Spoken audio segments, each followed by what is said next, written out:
why that is.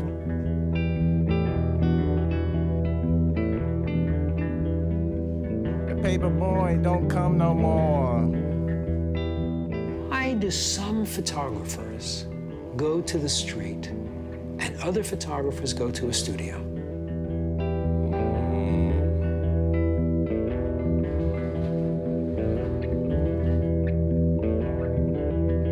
I'm gone, gone, gone, gone, gone. Some people want to pretend it's a movie, and other photographers walk into the world and they say, show me.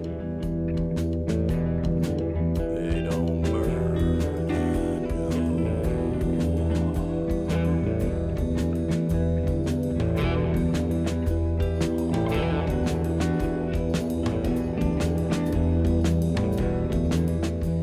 Those select few through time who are willing to go out into chaos with some high hopes of interacting with a moment where life will become clarified for them.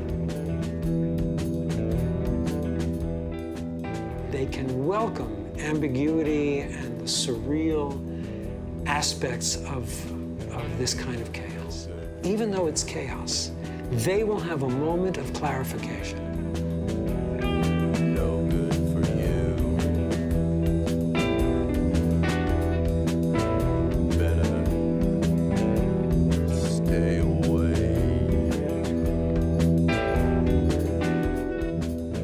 You know what? You better stay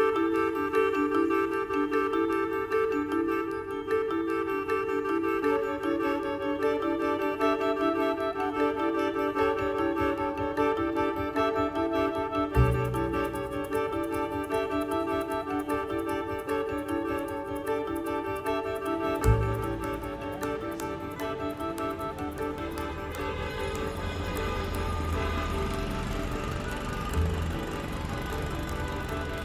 I was an art director, and Robert Frank shot this job for me.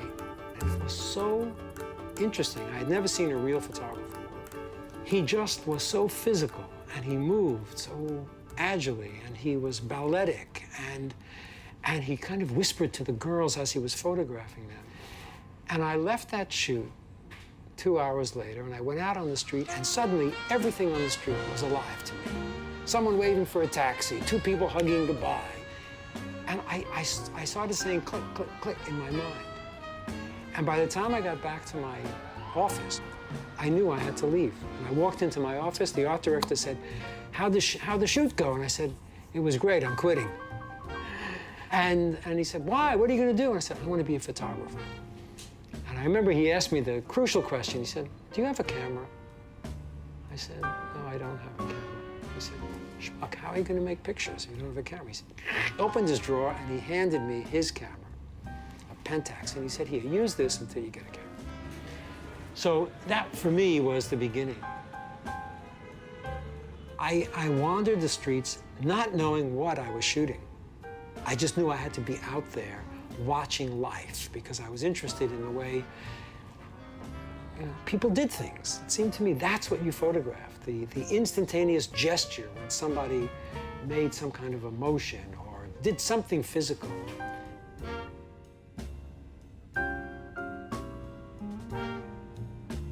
I think that part of what you love when you're a street photographer is this kind of sensibility that develops where you think you understand something about not only the person you're photographing or the group you're photographing, but the culture at large.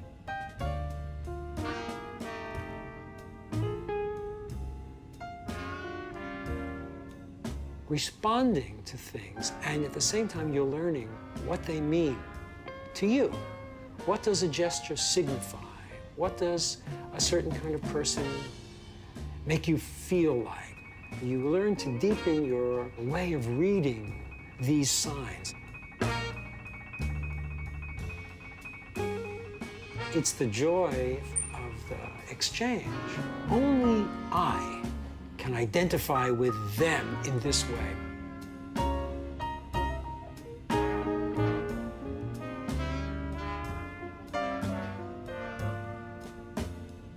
So it's a way of learning to read your culture, which is, I think, a great fascination for photographers.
Carry my camera with me, at least one camera with me, all times. Because you never know when something's gonna happen. It's like a samurai buff, you don't have time to think, you just react.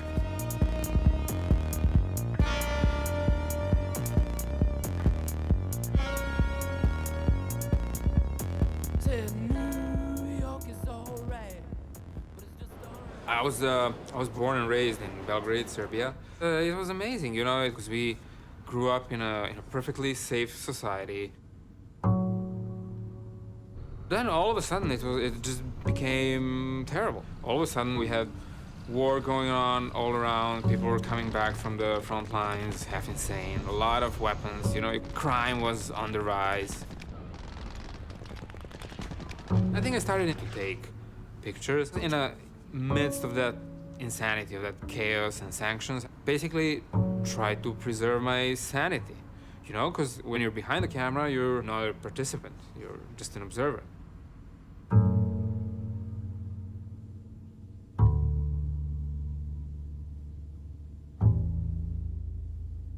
In 2003, I started shooting these junkies and gangsters in Bushwick, Bed-Stuy.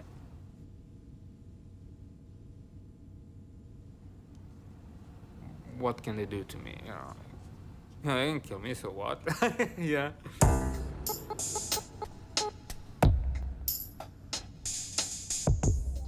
I remember a couple of times I was in some scary situations and my hands would shake when I would change the role. My hands were shaking, literally. But then when I would start shooting, no, still. Like wolves, they can sense when you fear, and you can't fake that. It's like, okay, she's sitting on a toilet, shooting up, and I'm standing on a bathtub taking pictures, and I'm fine. It's like cold, no feelings.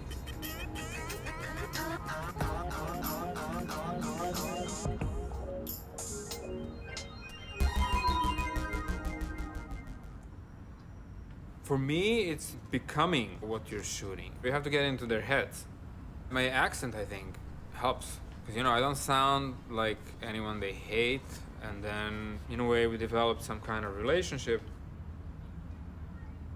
Of course, I was offered crack many times. This one guy who was like, hey, man, hey, Book, you want some crack? I'm like, hey, man, no, I have addictive personality. I don't want to do it. He's like, but crack is not addictive. I'm like, come on, man, shut up, look at you. He's like, yeah, you're right, man. I'm sorry.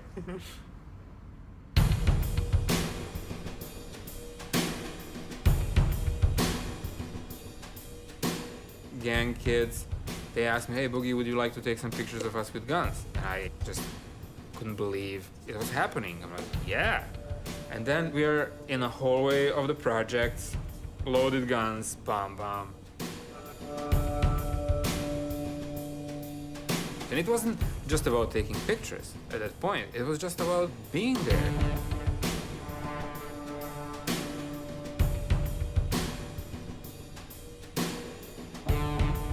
You know, there's like this thing like there are lines that shouldn't be crossed. What are those lines? You know, the deeper you go, the better pictures you'll take. You know, it becomes like the most important thing in your life. And it can ultimately fuck you up, you know, destroy your life.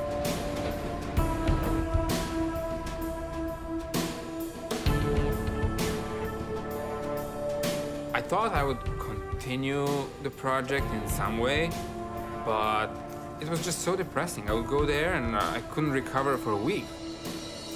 Just the chapter was closed. It was over. After the book was done, I gave it to some people over there. They loved it. I think they feel like they're leaving something behind. Same thing photographers do, you know? You feel better knowing that, I don't know, in how many years you won't be around, but your book will still be in some bookstore and someone will look at it. And then, you know, you feel like you become immortal in a way.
People with cameras who want to photograph New York and do it some kind of a justice have a problem. Here is a city where everything happens, almost it seems, at once.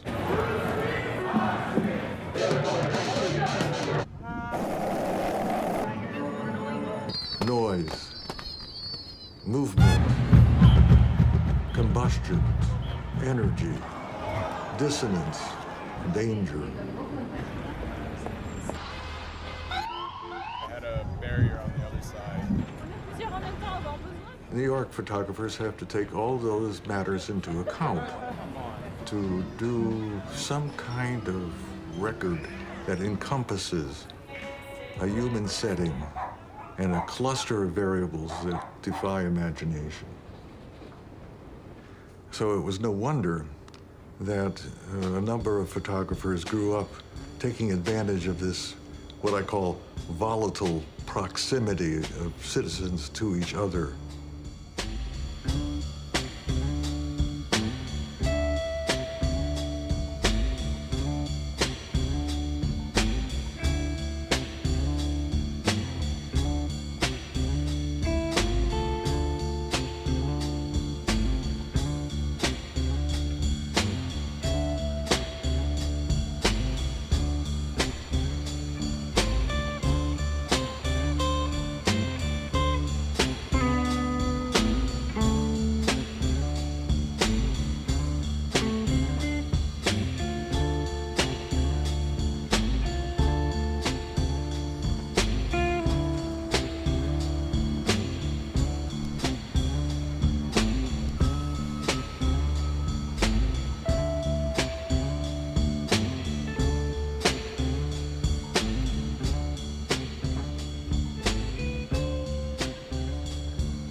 It seems one will never catch up if one does this in New York. And that's what advances the motivations of everyone who tries it.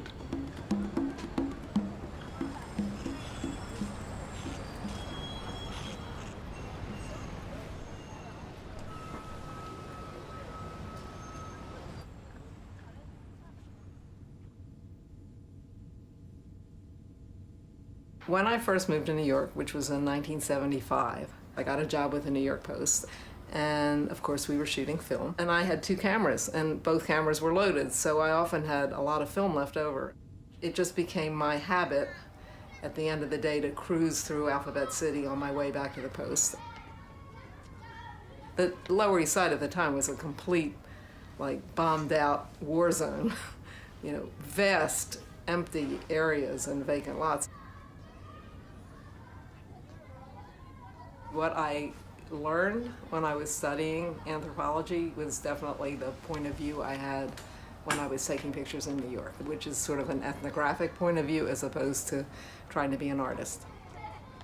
I'm not trying to do a kind of investigative reporting where I'm showing the evils of landlords, for example. I'm more about public space and how people are using the space and how people are surviving and how they're using the raw materials that become available when all these buildings are torn down to maybe build a little go-kart or build a little clubhouse.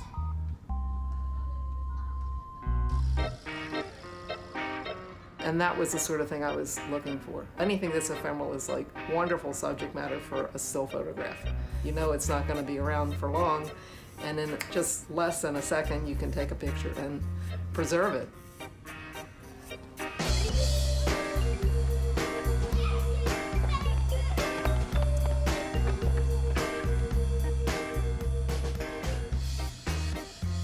One of the kids that had been flying pigeons showed me his little book of drawings, and that's how I got into graffiti. There were a handful of people taking pictures of graffiti. And if we hadn't been, well, then a lot of it would have been lost.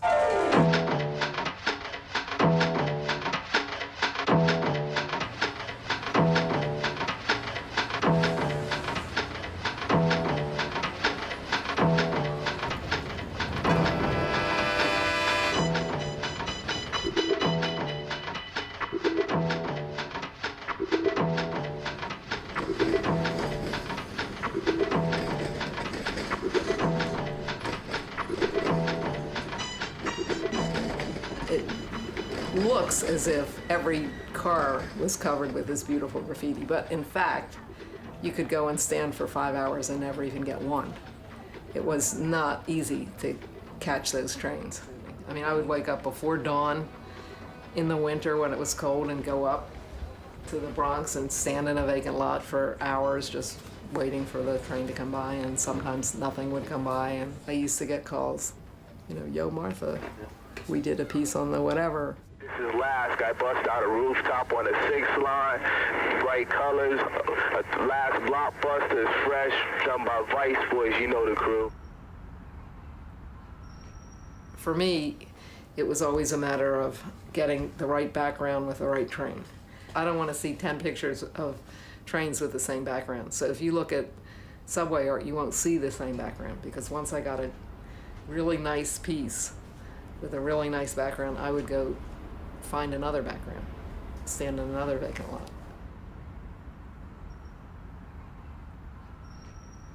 Bottom line is, you've captured something that actually might be of interest in the future. And it's not until things are gone that you realize that you missed taking a picture of them.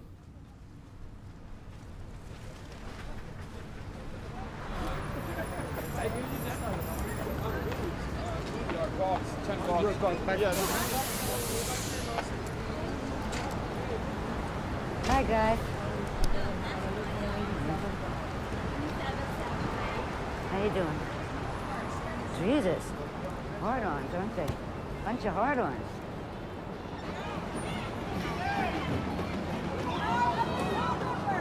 If you are a photographer,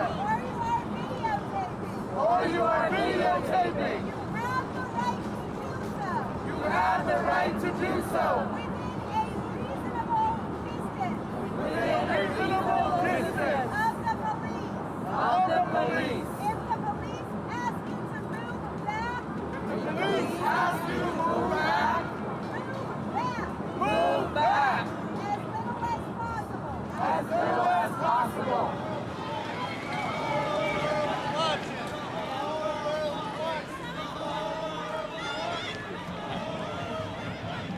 You're interested in photography. I need to.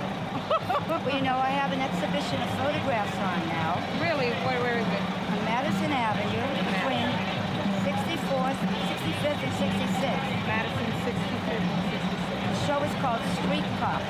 66th. And it's from a book I did that came out in 81. 9th Precinct, Midtown South. 30 years ago when there were real cops.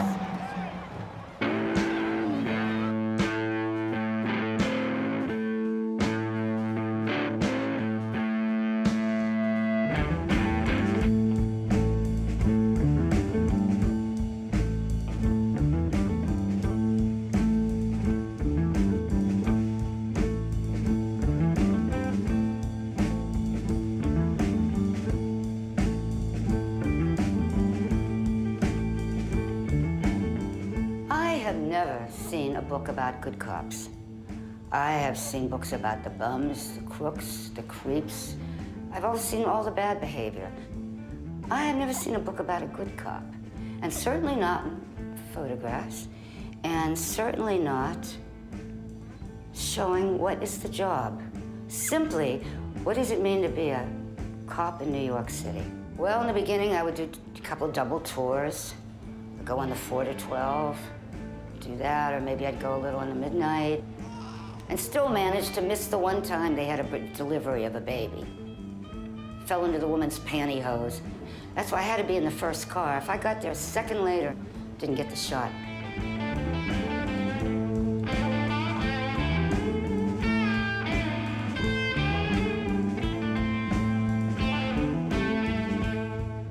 When I was doing the job, everybody didn't have a camera, and I worked on being invisible. Although when I first started, they got some bad guy, some malefactor, and they were cuffing him and put him in the car. And he said, "Get that fucking bitch and that camera away from me." But that's the least of your problems, pal. If they don't do the crime, don't get your picture, you know? And shut the fuck up, furthermore. But I could not find him. Yeah, they were afraid of me. I'm a tough mother. Fucking A, they were afraid of me. Both of the perpetrators were cuffed, and there was blood on the floor, a pack of Pall Malls in the blood. And the beator, I suppose, as opposed to the BT, leaned over, came with a table, said, you know, because he wanted to get in the picture. And I was scared most of the time, you know. Well, violence. I want you to, boom, that's it, you're gone. We ran to a thing, the kid was shot in the stomach with a shotgun. The true color of violence, not red like ketchup, gray like dead. And the book was about that. This is not a movie. This is not the TV.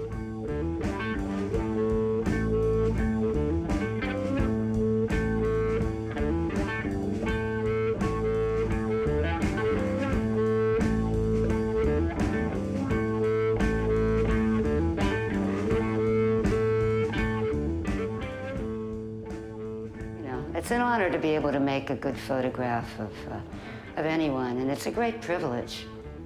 It's the only tool that will stop time itself.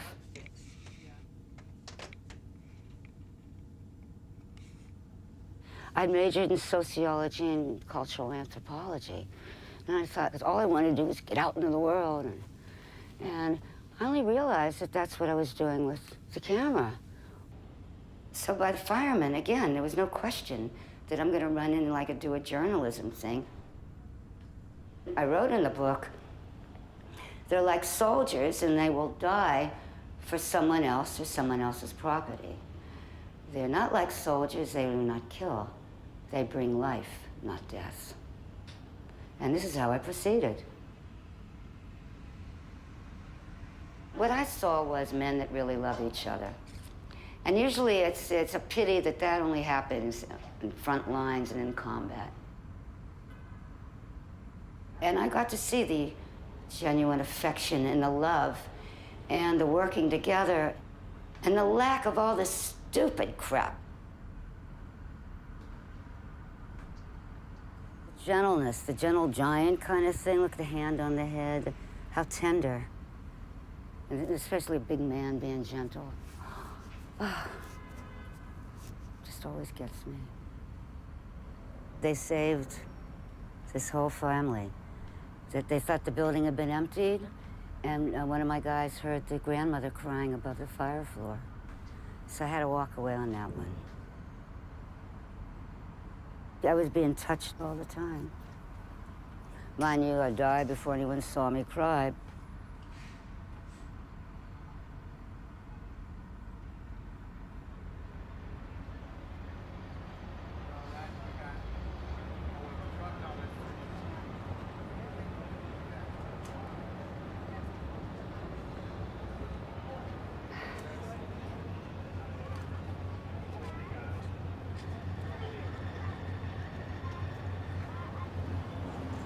That's how many we lost, 343.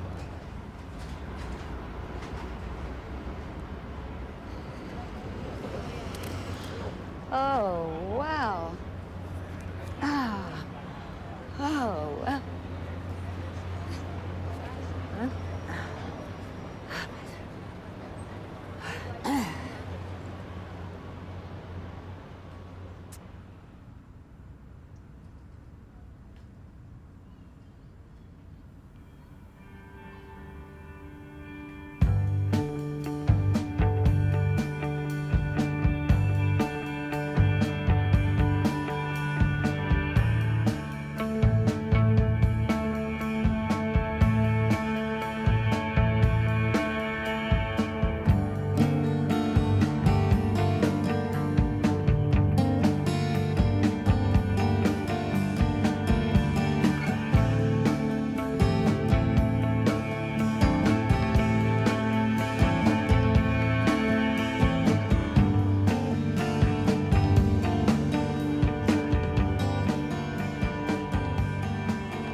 So I moved to New York in 1978, and I guess I brought with me a naivete, unknowingness, a freshness of having grown up on a typical suburban block. So I bring with me a different kind of a sponge.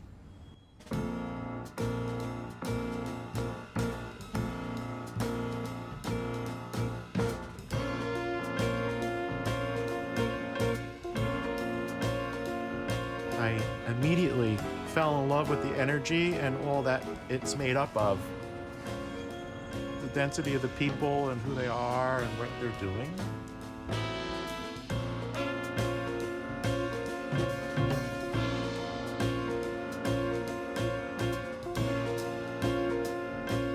I like busy streets.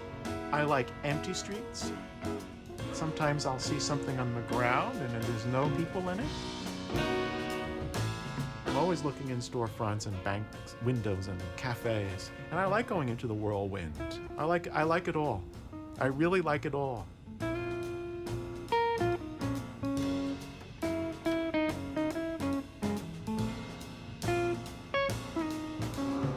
One of the most exciting things in this kind of photography is the ingredient of surprise. Not only surprise in what your encounter might be in the real world, but what you get back on the film. That's part of the reason why we're excited to get our film. I don't care how many rolls I take of something. To me, that doesn't matter at all. It's not like a contest.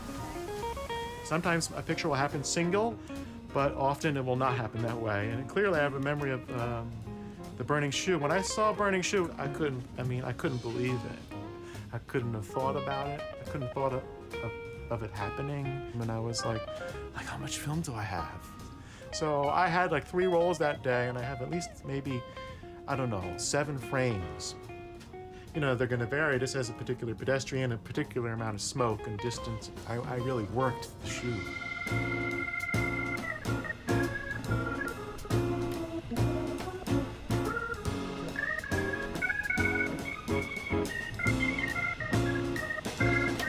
Some people think my pictures are funny.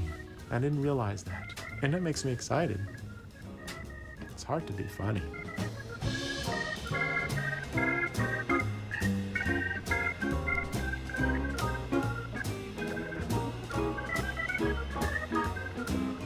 I do whatever I can to help me take my next picture. if I just sniff something that way, I'll go that way. And it's totally instinctual. And so like when I'm out there, I could just do whatever. It's not really a casual thing. It's pushing my intuition in such a way that might relate to a jazz musician. And I'm not musical at all, but it must relate somehow to that process of creativity. I know how much film or time it takes to make an interesting photograph. There is a luck, but I believe it was Helen Levitt that said that you create your luck. And there's a lot of work involved in creating luck.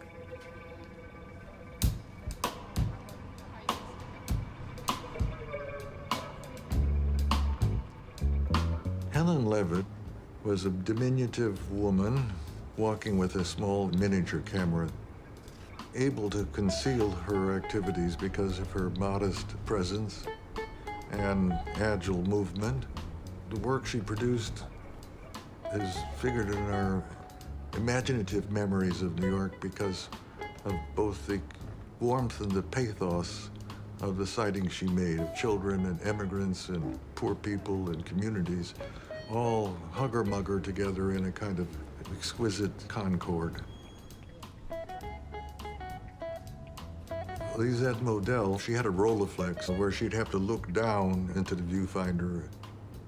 The result was many of her figures seemed to loom enormously and prodigiously on the horizon, above which there loomed these enormous skyscrapers. She made these figures incredibly monumental, impending, sinister sometimes, morbid, and unforgettable. The phenomenon of Diane Arbus, so memorable in our understanding of the photographic past in New York, very unique, unrepeatable, idiosyncratic in the extreme in her idea that the banality of everyday existence was in fact a possible source of horror and perversion. Arbus upturned, pulled a rug from our notions that everything was really going along as it should. There was a kind of subliminal freakishness in many of the characters she photographed. After Arbus, New York photography would never remain the same.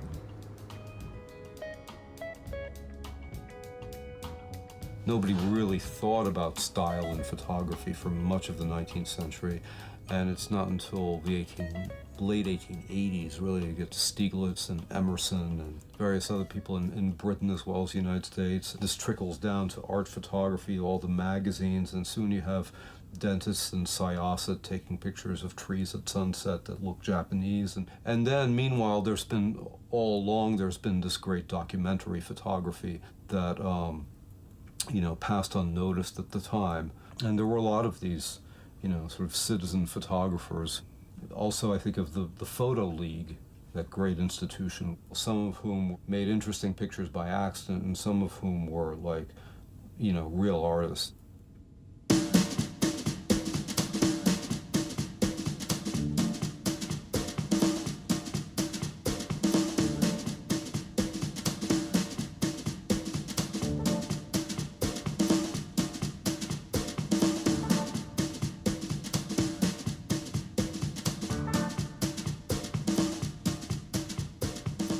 I saw an article in, I think it was PM, about the Photo League and their workshops, and there was a little photo on there, and I said, the philosophy they have is it's just what I'm doing by myself, photographing the way people lived, where they lived, how they lived, what they were doing, how you see the way they lived, It was having to do with humanity.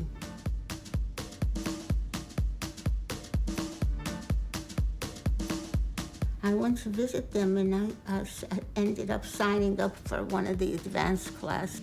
Dance must have helped me. We used to study choreography. The space had a lot to do with dance. The space you're making and the space where you're standing on the stage, She just moved the space of the stage onto the street,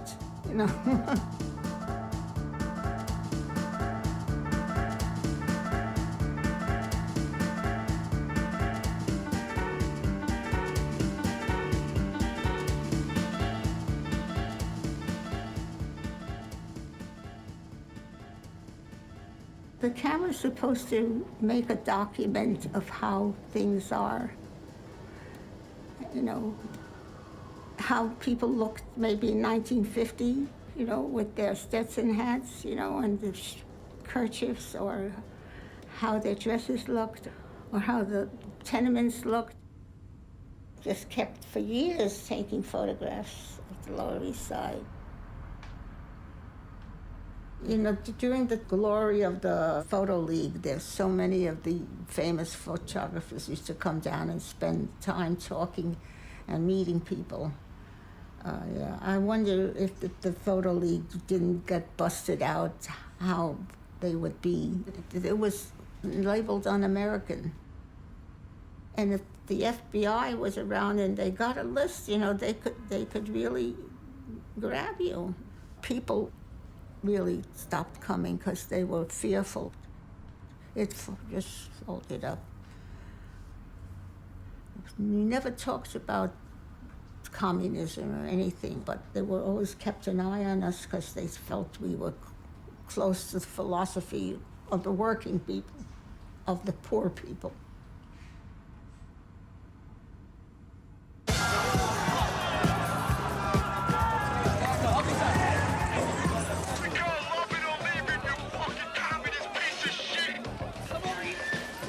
Relax. What's that telling them? They're saying that we're garbage, and that's we are citizens of the United States of America. What are you gonna do with these films that you're making? Oh, I don't know. Hopefully they'll be important someday, right? Yeah, you never know, you know? Hopefully you'll be important someday, right? Yeah. It seemed like one of the only places where I could fit in was New York. And I'm from Western Canada, which is very provincial, very conservative, very sort of like, you know, backward in its own way. I don't know whether you want to call it ego or ambition or whatever, but yeah, I thought that this, you know, I wanted to swim in the biggest pool. You know what I'm saying? So I wanted to jump into the deep end. So I ended up coming over here to Lower East Side. And Lower East Side was sort of like perfect. I mean, at that time it was like, you know, dangerous and drugs. But it had like a class of people who I could easily identify with. And so that made it really sort of comfortable to be around, and also there was this whole kind of energy over here that was, you know, sort of wild and free and outlawish and all of that, and I found that to be very comfortable. The one thing I did consistently and all the time in terms of the street was photograph people in front of my door. But by photographing in front of my door and then putting the pictures in the window and making these people famous, I eventually photographed the whole neighborhood, from 14th Street to the Brooklyn Bridge, which is huge. A lot of the people that are in the pictures are the people that are on the streets. A lot of the drug sellers, you know, the gangs, the bad guys, the good guys. So a lot of times I would just do little tricks, like instead of saying cheese, I would say pussy. And of course, most guys will smile or laugh when you say that. And then so you've sort of captured them, you know, smiling. And when you see them, they just look like good, normal kids. Our people, they just look like regular people. It's not about you as an individual. It's about you as a community. So I think of my photography in multiple ways. I think of it as keeping things for the future and sort of preserving this moment now for then. I think of it as an activist tool. I think of it as something that can give you access to places where you could never be before.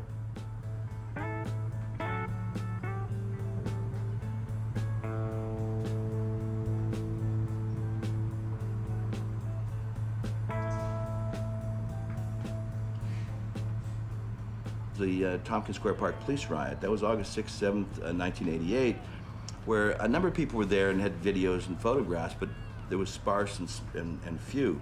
Whereas I ended up with a 3-hour and 33-minute tape, which kind of like laid out the whole night. It really created a major amount of press and noise. So pretty soon I was on every TV station, including Oprah and CNN and New York Times, all of them.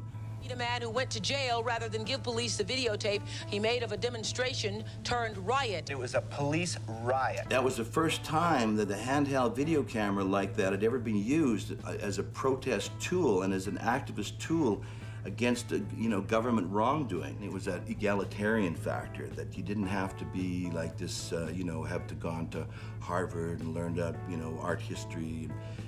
It wasn't really like that. And I think in a certain level, too, I think because of what I photographed and a lot of what I'd done, some of it appears to be antisocial because it was like conflicts with the police and like that, and I got cops in trouble for doing it. But in reality, it's not that it's antisocial, it's interested in the social factor that most people try to overlook.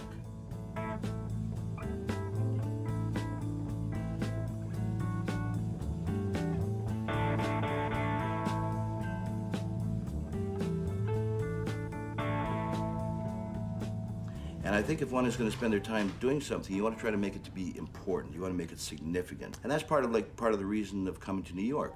Why did I come to New York? Because I wanted to have what I did to become relevant and significant.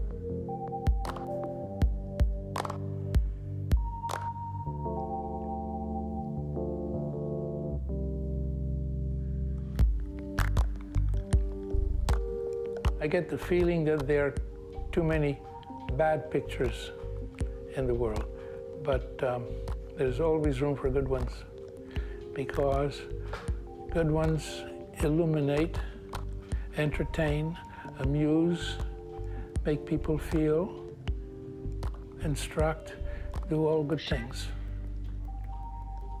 Give you some kind of an emotion, positive or negative or something. It just can't lie flat. It has to speak to you in some way. It has to make you laugh or cry or something in between. And if it doesn't do that, then it's not very interesting. The picture has to communicate, otherwise there's no point. I've taken quite a few pictures already, so sometimes you see the same thing that you've seen before and then you just don't do it. And as I shoot film and not digital, taking pictures is a process. I mean, you take the picture, you got to develop it, you got to make a contact, you got to make prints and so forth. I do everything in-house. My darkroom is downstairs. I've always had a darkroom since I was 15 years old. It's not like with a digital camera where you have an instant result. Digital manipulation kills photography. I think that's the unfortunate thing about digital. It's made it too easy, and everybody can get an image, just that not everybody can get a good one. There's not much optimism with my colleagues. Things are tough. Film certainly will become obsolete. The question is when. The internet has not helped. People want to use stuff for nothing. Requirements are really quite base. You don't really need photographers anymore for so many things. You can just get stock and make your own picture. A little bit of this, a little bit of that, and you got a picture. Photography is a democratic medium. Anybody can use it. But digital photography and the web have made it truly the democratic, worldwide, universal medium. Everybody's a photographer now. And we're going to find geniuses. Geniuses are going to be awakened by this opportunity to make pictures with their cell phone or their camera, because they're going to see the results of it right away. And they're going to say, oh, this fascinates me. I can say something.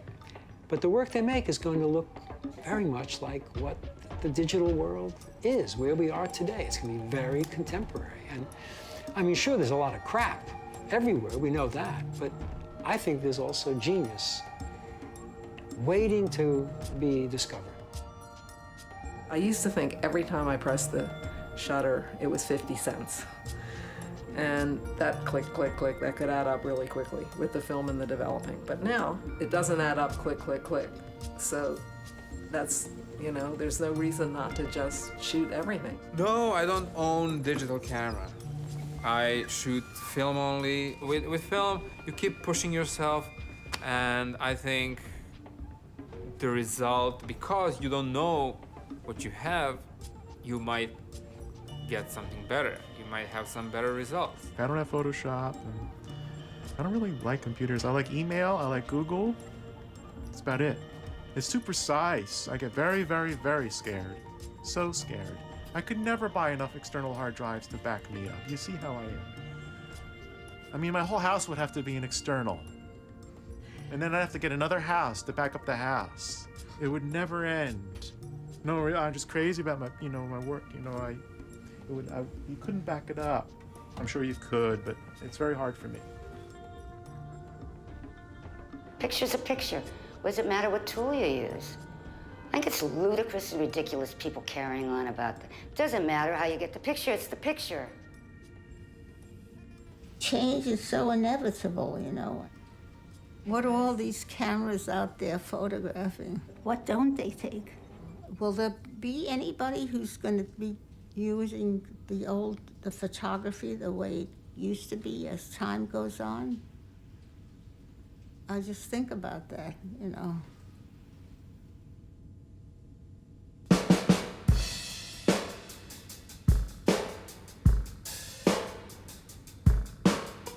I was 10 years old, and a friend of mine came by, Sammy Nichols, and he said, "You want to see developing in my basement?" And I said, "What's that?" He said, "Come along." So I went with Sammy into this dark, dank basement with a ruby light, and exposed something, and an image appeared. And that really affected me. And I ran home to my mother and said, "Can I have a dark room?"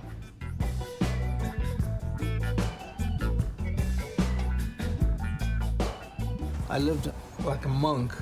I had a mattress on the floor, a dying Chiffonera plant, a darkroom kitchen combination where I could eat frozen Hershey bars and chicken while I printed. All I wanted to do was take pictures. I didn't care about anything else.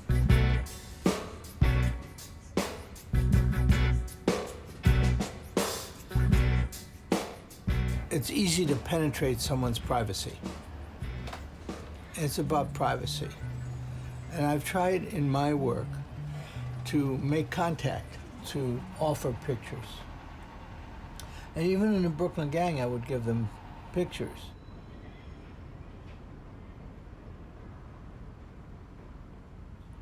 And it was a way of seeing them, and a way of them seeing me. And so I was able to be invisible almost to them because they were secure with me being around with my camera. But I would hand them a picture, not only a picture of themselves, but a picture of something else that I did. To let them see there's an outside world. And it was part of the bonding because they were very depressed and they were very angry and they were very poor. And there was nothing for them in that community. I was angry too, but I had a possibility. I had a job. I had a life. They didn't.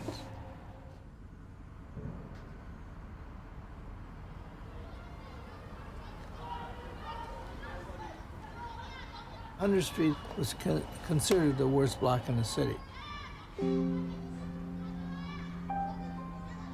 I'd worked on 100th Street in a large format 4x5 Linhof camera.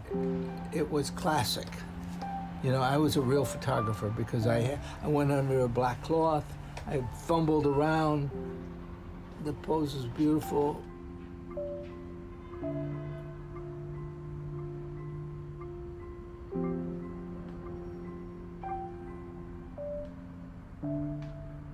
Dignity. It would bring a dignity to the act of photography. If I walked around in there with my little Leica or Nikon or Canon or whatever, it's too thin. It's too thin. Because with 4x5, you have to know what the picture is.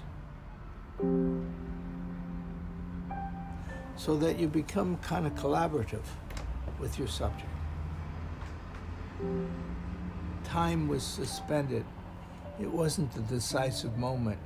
It wasn't a moment in tension, fluid like the gang pictures. It was different for me. You know, it was a different experience.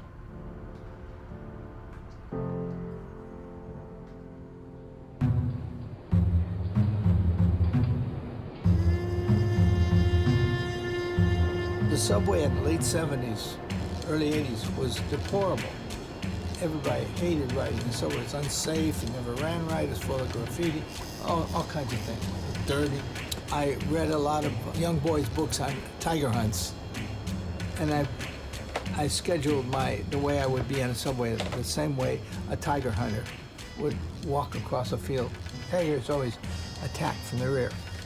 So I was always aware that I might be attacked from the rear on the subway. And actually, I was.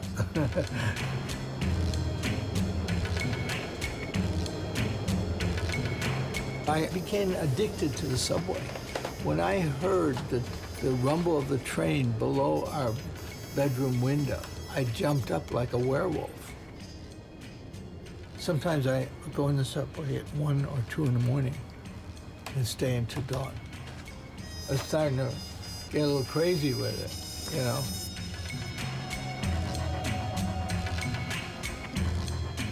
Normally, I had the camera out, because you can't approach people and say, I'd like to take your picture and reach into your back pocket. And if someone hesitated, I had an album with me, a 5x7, a wedding album, gold trim with a sample of my work in it. It's a wedding between me and my subject. Also, the subway was sexy. You know, I had little love affairs for 10 seconds with women on the train, you know, and never see them again. It was Beauty and the Beast, but sometimes the Beast was beautiful. That happens a lot with various bodies of work of mine where people are glad you're there to see them because no one's paying attention.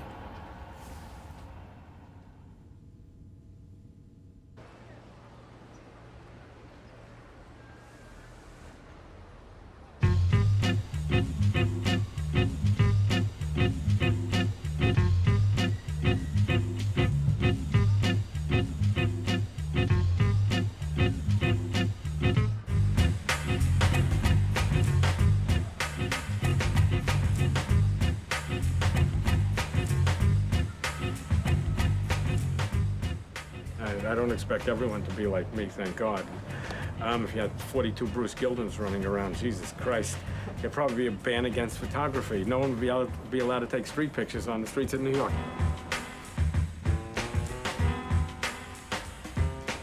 You know, I'm basically what's known as a street photographer. And when I was growing up in Brooklyn, in Williamsburg, I used to look out my second-story window at the vigorous street life down below, and I was hooked. And also television had a lot to do. You know, because I like film noir and I like shadows.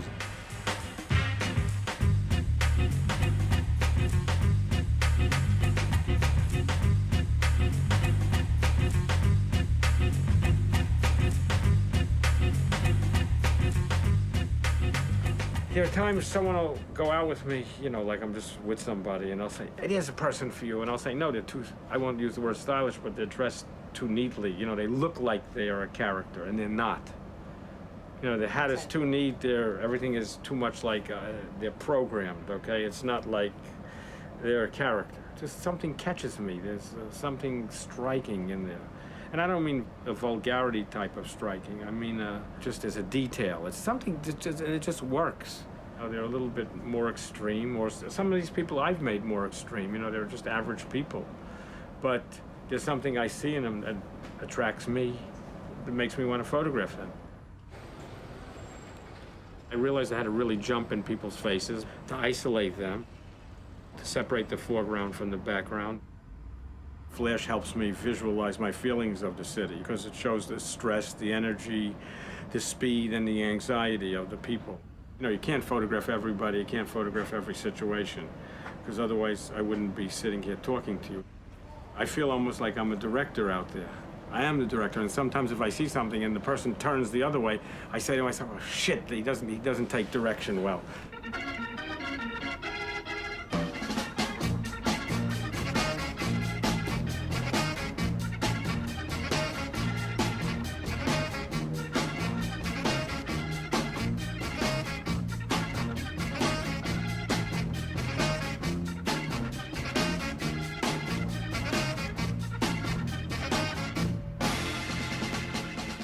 You know, this thing about invisibility, I mean, I think people overdo it. Yeah, when you have a little camera, you become a sneak. You know, so it becomes a different, the rules change of the game, okay? You know, you can be invisible and be very close, because sometimes I work so close that people don't realize I'm taking their picture. They look behind them, you know, to see, like, who they take a picture of. What happened with this picture was, I was taking the picture because I like she's wearing a bra and panties on the beach. And then someone came over and said, what is he taking a picture of? And she went, over there. Picture here, this was quite interesting for me because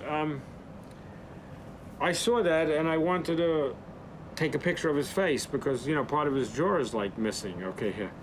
So I went over and I had a conversation with him. And then I asked him, I said, can I take a picture up close of your face? He said, yeah, sure. You know, with his beautiful flowing hair. I wish I had his hair, not his chin.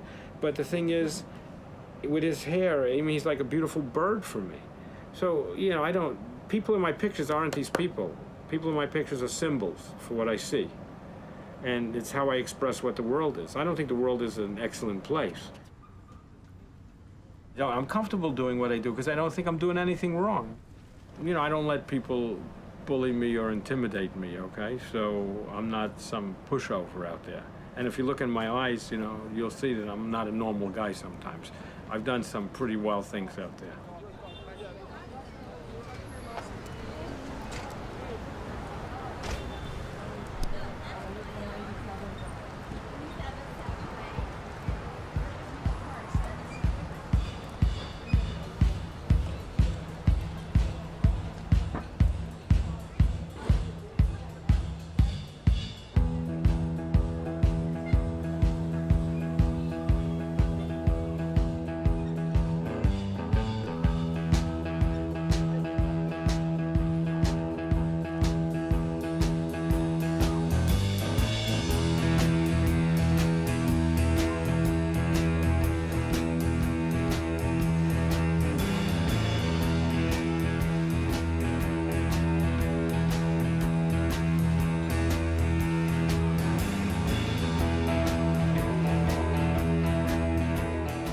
When you speak of William Klein, you speak of a bad boy, kind of renegade in the history of photographic practices.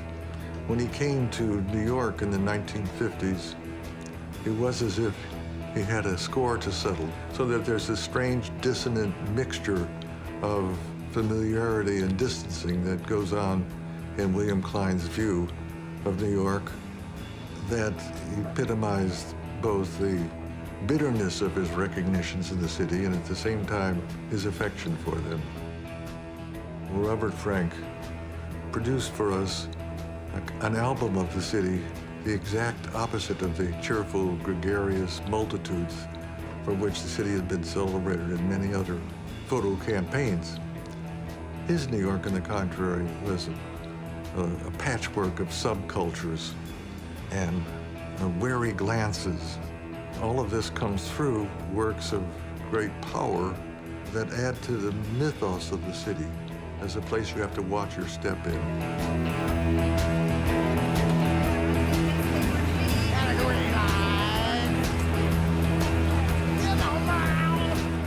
People see me aiming at a certain direction, they might think I'm taking their picture, and if they're not liking that, they're not going to like that.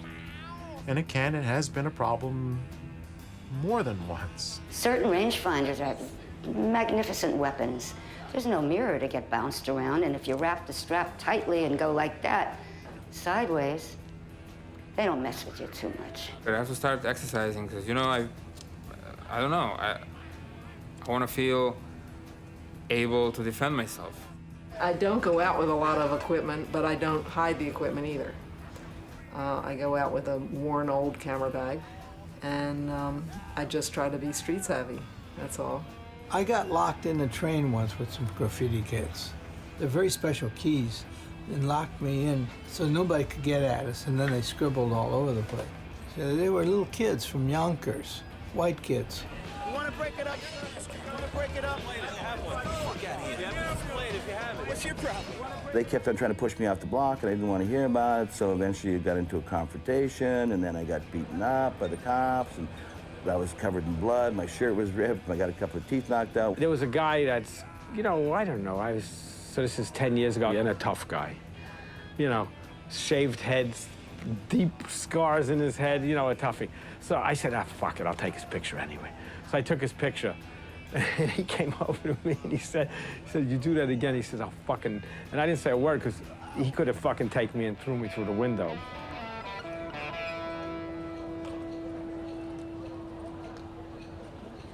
But this all seems quaint and archaic now because our definitions of the public and the private sphere have been entirely altered by new technologies and new social attitudes. We're all exhibitionists or people who would like to be noticed, however briefly, by electronic means. So the idea of someone objecting to having a camera poked in their face is obsolete. Introduce myself. My name is Ricky Power. Oh, shit. Well, thank you, man. That's very nice of you. But I'm usually used to getting discs. Like I'm a bike messenger at home. Yo, who the fuck is this guy?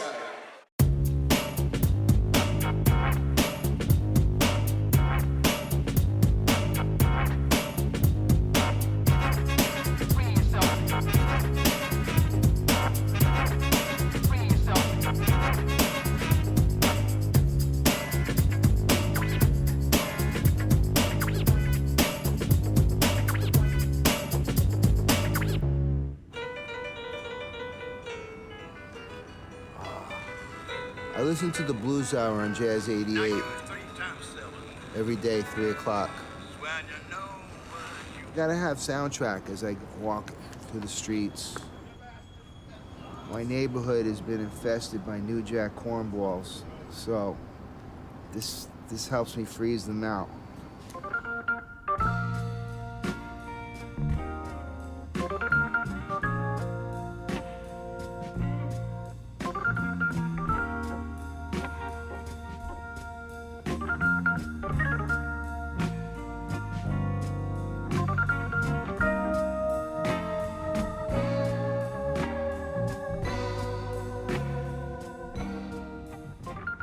Yeah, well, I've been living here 20 years on Charles Street, but I grew up in the Village. I met this weird, arty, crazy dressed girl at Danceteria. We hit it off. So then we go to like Roxy's and Danceteria and all the clubs, and she'd bring her little Sure Shot, a Minolta autofocus, Highmatic. I took to it like easy, naturally, knack. But I never took it seriously. It was just something I did with her. Spring of '85, she dissed me for some fucking scrub who wore tie-dye yoga pants. I'm gonna make this bitch sorry. She played me like a soggy cannoli. I'm gonna take this camera, and I'm gonna fucking become something where she fucking is gonna be mad sorry she dissed me like this. Spring of '85, early, like March, I declared I'm gonna take pictures. I'm gonna take pictures.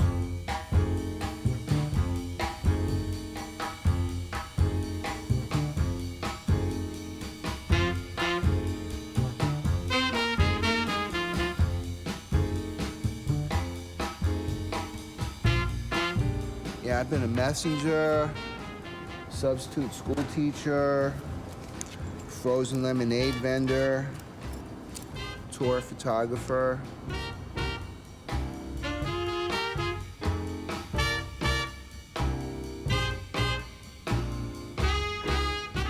I had my share of bullshit jobs, but I always bring a camera with me to battle the mundaneness of the job. This I took in the summer of '86 from my frozen lemonade stand. And I like this shot because the dog is running shit. And I got a famous shot of Cindy Crawford I took at the club MK. I was a busboy. I went into the women's bathroom to clean up. I turn around, and I see this chick, I'm like, oh shit, yo, you mind if I get a flick? I guess my magnetism overtook her. That's in the toilet stall right there. Debbie Mazar, loved her, man. Lawrence Fishburne, loved Lawrence. I don't know how I used to end up hanging out with him, man. I got some good shots. He liked me. Oh yeah, oh yeah, oh snap. Run from Run DMC would come pick me up in his car and we'd drive around. I'm just doing a photo shoot with Run DMC. Come over here, man. I want to get the nice sundown. It's nice. It's aesthetic. Hey, and silly as your hairdo. I mean, your hair is fucking Adam Harvey in the front.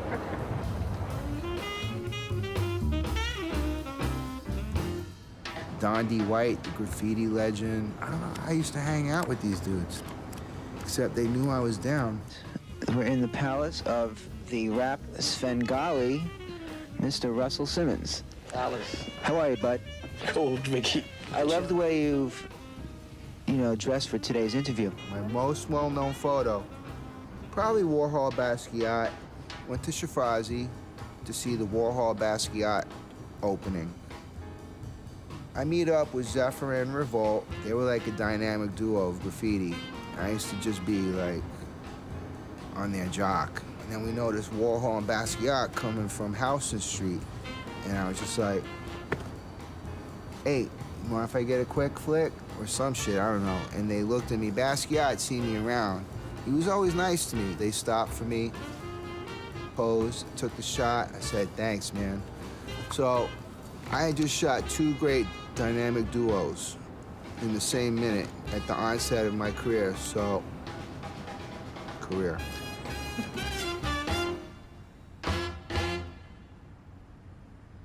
And hustling is actually my main occupation, hustling.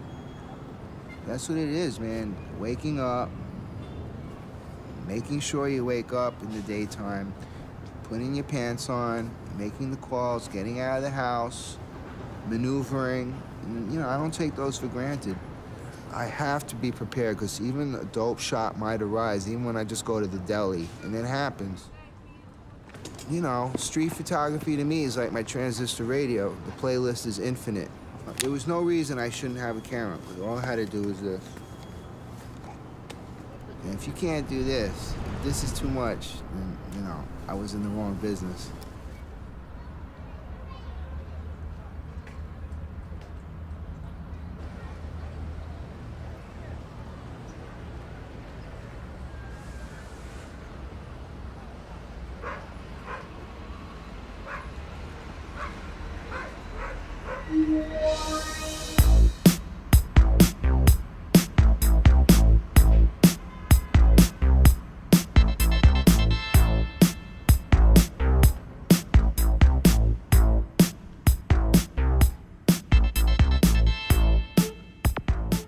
Very difficult to take a photograph without a person knowing.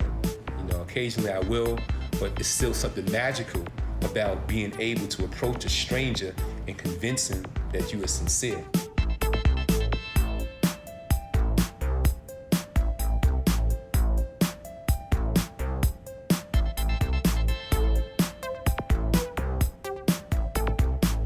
In 1977, I joined the military. And I said to myself, when I return back to the States, I will never be without images. And I returned during the summer of 1980, and I came on a mission to just shoot and recapture different stages of my life. So I was with a camera every single day from that point to this very day.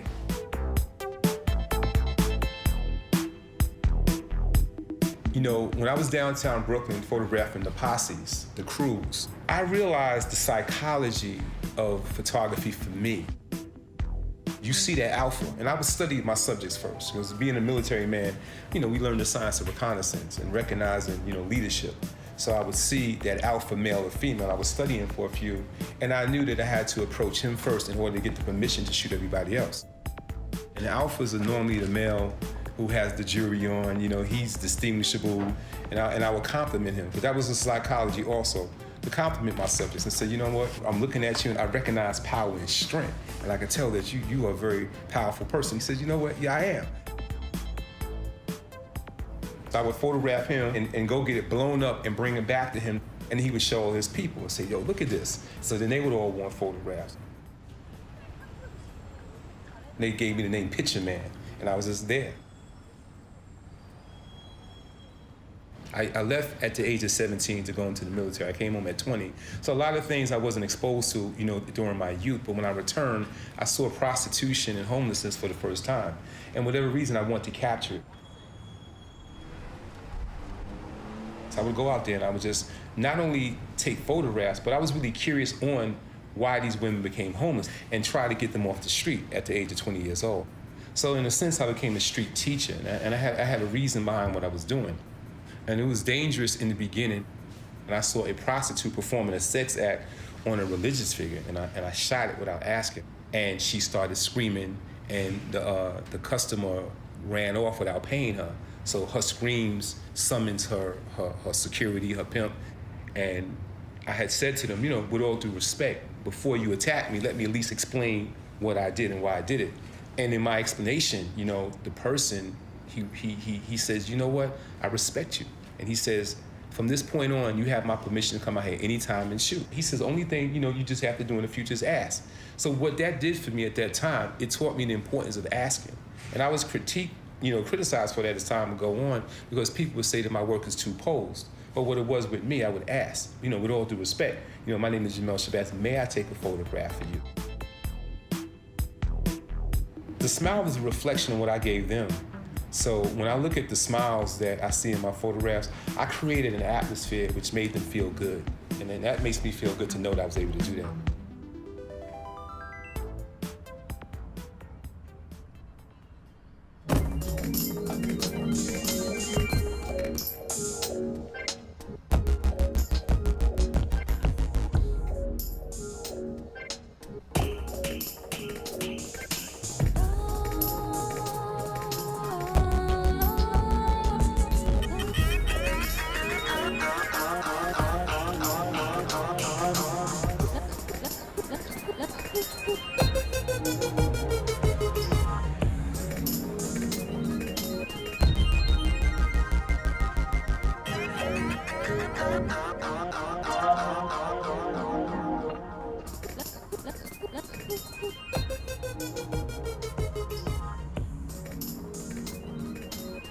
I was born in the suburbs of Philadelphia.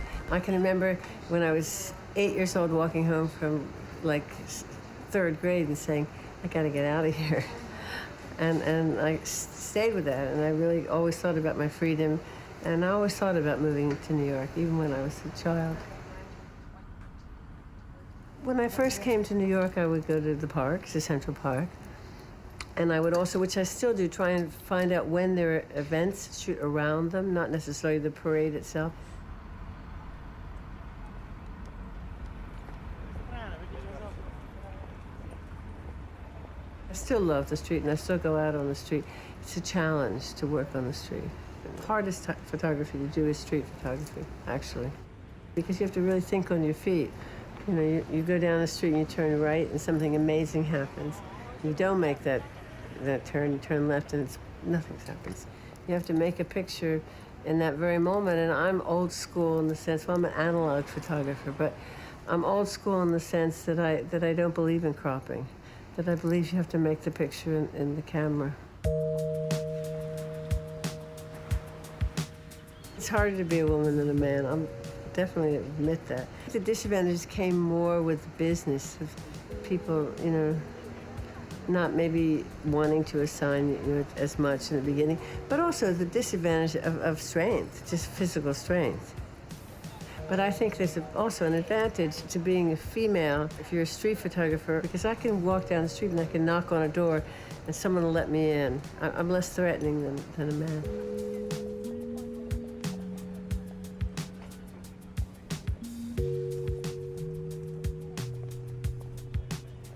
I think often your subject matter can show you what the picture is. It makes it for you.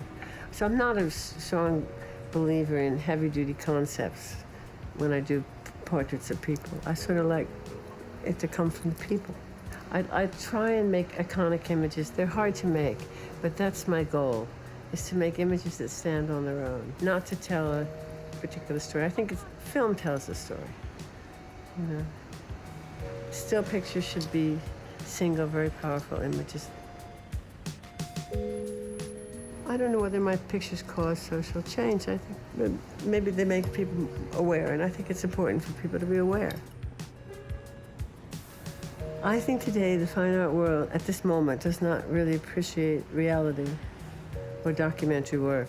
And I think it's too bad, because for me, that's the work I collect, and that's the work I love, and that was my choice of a career. I love, you know, photographs about humans, or animals. I love animals too, but you know, or humans and animals. The art world, you know, they're always thinking in terms of decoration, and those kind of strong images aren't as decorative. There's so many great documentary photographers, and we're not having the opportunity to see their work, and I think that's very sad. You know, because my favorite photographs, and I think historically the pictures that I love, are the photographs that are about reality. Street photography is really not what people are talking about. You know, it's a little retro. So to maintain that enthusiasm is difficult. There's less of us that will take 35mm street photographs, you know, their whole life.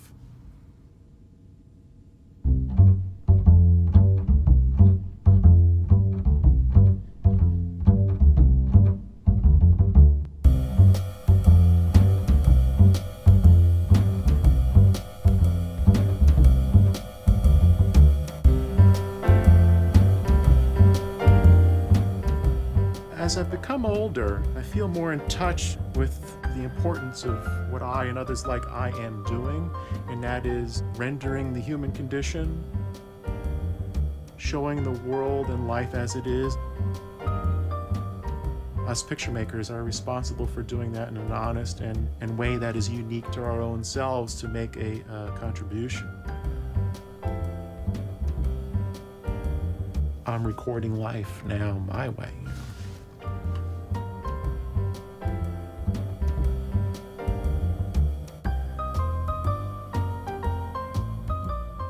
I think this might be the first roll I ever shot right here. And indeed it is. Indeed it is, 1966. Right out into the street. Well, there's pictures everywhere, my God, if you're in the mood. You know, it's like if you're in a bad mood, everybody on the bus looks like a maniac, you know, or a terrible freak or a moron. And when you're in a good mood and you can't help it, you smile at someone, but they're surprised they smile back. Like every picture has to say, only in New York.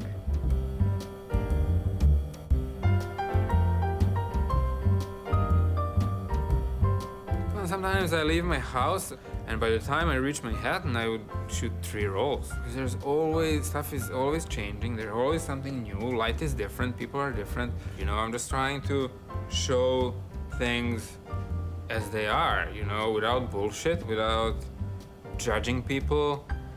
I mean, I'm more and more excited about what I do. I shoot more and more because I think I have, you know, less time left on this planet, I guess. A street can be like a nerve ending. It's not the street, it's the life on the street or where the street takes you. That's important.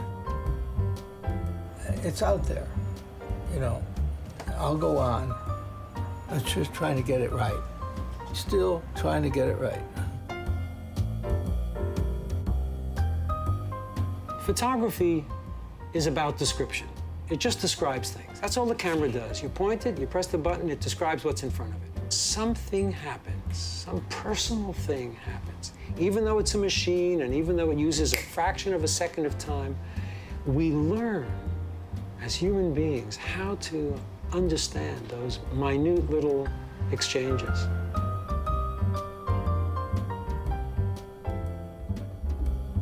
And I'm much happier being out on the street, mixing it up with the chance quality of things potentially appearing out of ordinary reality.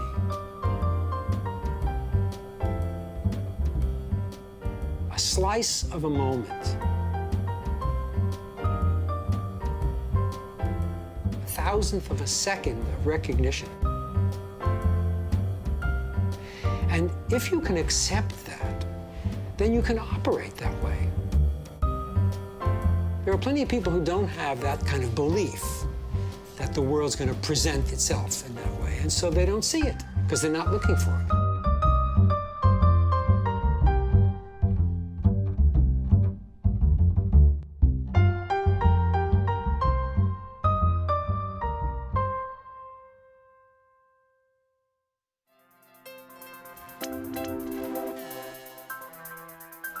New York,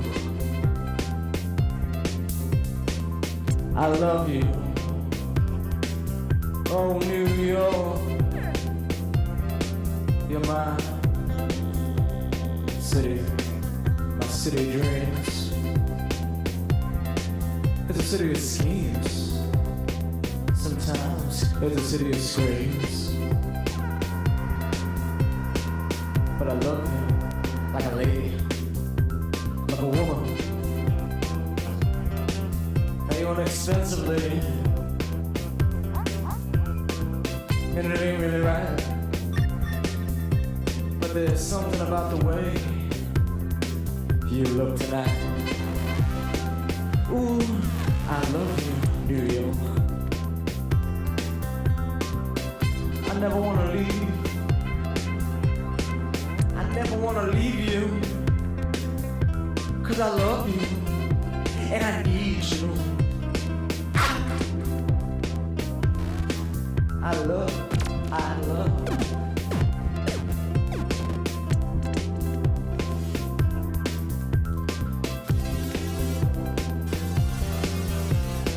Yeah, from all the way up there in Washington Heights, way down to Staten Island, man. New York City, you're alright. Oh yeah. The best. I love you, New York.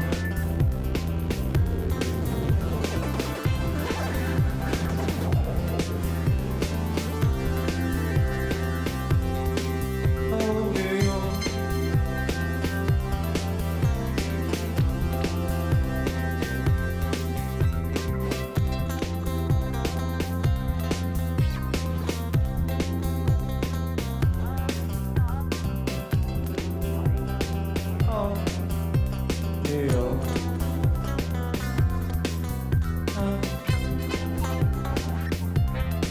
I love you. Now you're changing right in front of my eyes. And some people, they're talking about your demise.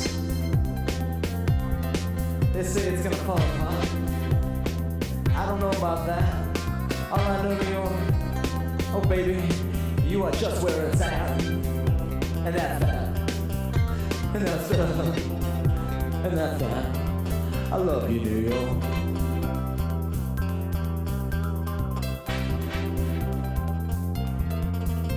Now, worlds, don't be jealous.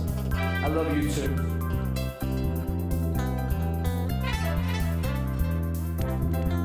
And I love you, Cam.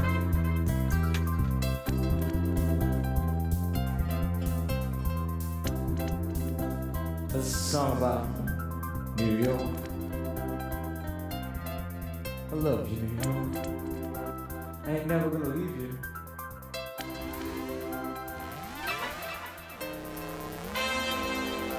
My son, you're so beautiful.